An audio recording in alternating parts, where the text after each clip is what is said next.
and welcome to Primary 3 with Miss Tumblety. A quick breakdown of the staff your children are going to interact with this year. We've got myself and Miss Clark, who is our pupil support assistant, and because of the way coronavirus is working and we're staying in bubbles, that will be the only pupil support assistant that the children work with. So they had her last year and they've built up a really good relationship with her actually. So I'm really thankful that we have her full time. And then Mrs. Mitchell for art on a Wednesday morning, which is a new thing for Primary 3, almost said Primary 2. So yeah, Mrs. Mitchell from RSV, some of you might know. She's in our classroom on a Wednesday morning doing art with the children. And then on a Friday, we have Mrs. Dixon, who is in doing STEM. We don't use the STEM hub at the moment because of the virus and trying to contain everything. So they're getting STEM in their classroom, but the activities are all very similar. I am at school right now, so sorry for interruptions. Okay. Communication, obviously, I think that's very important, and I really appreciate all the communication I got during lockdown. I'd like to keep that up, keep it going. So if you have any questions or any concerns, please email the office and then they'll email me. And you can always follow me on Twitter at Miss Tumblety. And we also have the Learning Journals platform that we were using during lockdown. We can continue to use that for stories and you guys can contribute. Please don't think because we're back at school that there's not a place for that anymore. There absolutely is. Children will do a lot of learning at home. And obviously have lots of extracurricular achievements. So I think that's important. I will also be reporting on Learning Journals as normal. So recognising great behaviour, again we have vision vouchers, positive notes home, star pupils, none of that has really changed.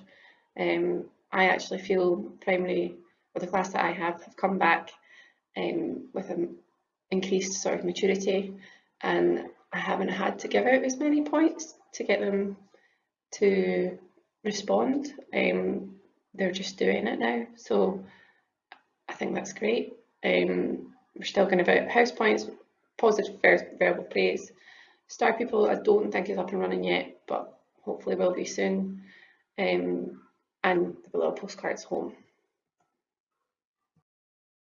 Restorative approach, still the way we're doing things. So instead of punishing children, we're more having a conversation with them about the impact of their behaviour and how that's impacting other people and themselves and how they can repair that. And then in Primary 3, we are still learning through play. It's more of a transition because as the children go up to school, there will be less play, although it is something that nationally is being asked to be pushed out all the way up to Primary 7, given the research and benefits of it. But yeah, we are learning through play. It's more of an active style of learning, but there's less of it this year. So I've actually upped the ante with the rainbow jobs already. Before, the children were doing like 1 or 2 rainbow jobs over a couple of days, whereas now I'm expecting them to do about 3 a day. And they've coped with it. They've got on with it really well so far. I think you can tell that at home they've been working quite independently, or they're just growing up a little bit. So in the afternoons, I'm also trying to do whole class lessons. It's, I think, a good time to kind of transition into that Primary 4 bums and seats sort of ethos. We'll work on a task together and the children seem to be enjoying that. So that's good fun. And yeah, there's less play than last year to ensure a smooth transition to Primary 4. We do all have a seat now, and there are times where I expect the children to all be working at the same time at their desks, but I am conscious that they have had play from nursery and they're the first class to come through the school with learning through play as their norm. So I'm just trying to be very aware of that and make a smooth transition for them and not too rigid. Literacy, we'll carry on with our literacy rich and read, write, ink approaches. So we've got spelling patterns that we revise every week, and I can tell lots of learning went on at home over learning from home and lockdown. The children have progressed with their sounds, which is fantastic. Common words will continue to practice. Children will be practicing these right up until primary 7, so you'll maybe get sick of them, but yeah, it's still part of our routine. As that ability improves, we want the reading skills to improve. So not only fluency, but also comprehension.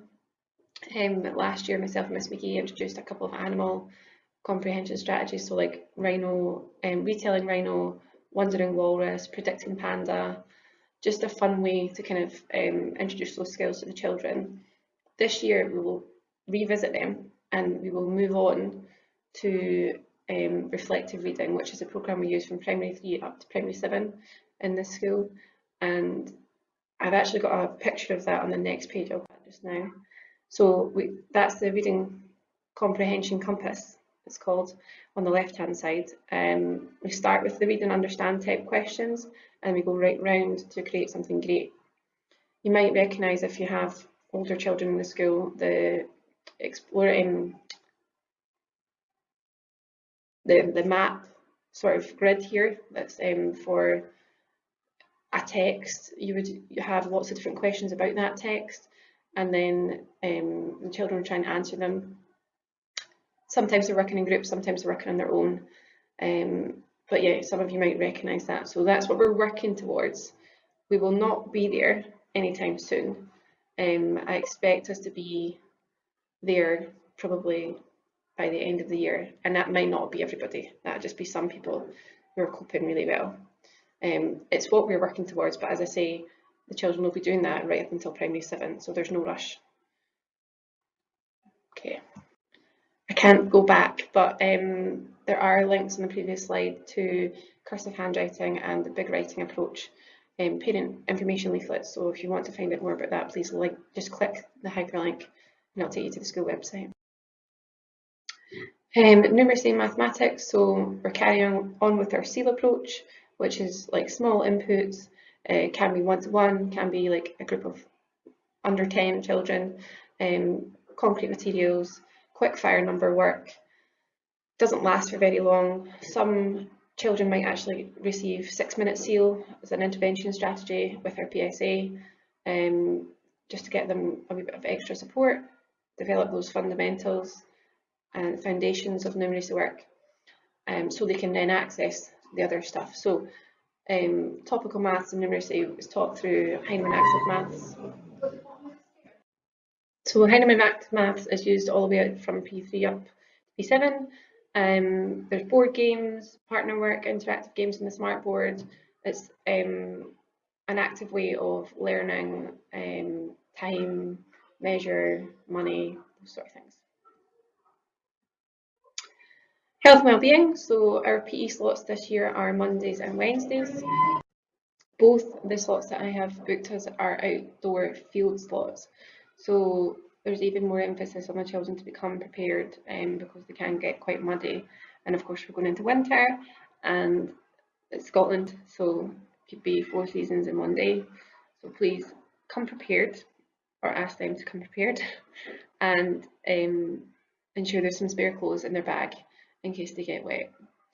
Children will be expected to come into school in their gym kit. We're not allowed to have them change in the classroom at the moment, or certainly not in big groups anyway. So if they come into school with their kit on, that's brilliant.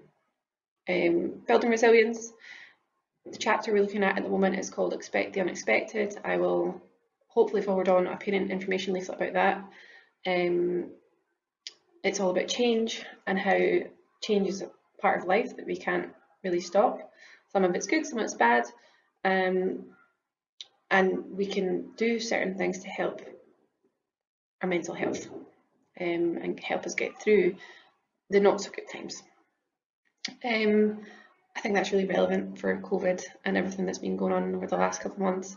So I'm pleased that it's come out off the back of that. Second topic we'll go on to is assess your progress. So that looks at all 10 parts of the toolkit and ask the children to reflect on what they've learned so far. After that, we'll be going back to the beginning and starting again. So children hopefully are building on the resilience skills they already have. Last but not least, relationship, sexual health and parenthood takes place in term 3. Our P3 focus this term is different families and nurturing living things. That is actually hyperlinked to the parent information leaflet if you want to find out some more. Just a general housekeeping slide. So water bottles, as you know, cannot be refilled in school. Please send 2 water bottles in if your child might run out partway through the day. Our classroom is very warm. It seems to be the top level of this building is actually pretty toasty. So please, on a hot day, try and send 2 water bottles in because we're not allowed to give the children water from the tap. Outdoor shoes only, so they don't need to bring their indoor shoes anymore. Just come into school with the shoes they're wearing. And then stationery packs. So the children all have their own stationery packs in their trays. Rulers, whiteboards, pens, pencils, sharpeners, you name it, highlighters, they've got it all. So please don't send anything in from home. That's to kind of avoid contamination and spread of germs. So, and the last thing is clothes. I've noticed, I don't know if it's just I'm paying more attention or what, but I've noticed this year that clothes are named a lot in our class, so a huge thank you for that. It makes it a lot easier, especially right now. If a child loses a piece of clothing, we don't have the lost and found pile at the office. We can't do that anymore. So it's really important that the children have their clothes named so we can give them back to them straight away. Otherwise, they just kind of pile up in the classroom and we can't have that. So I have noticed lots of labels and name tags, so thank you very much.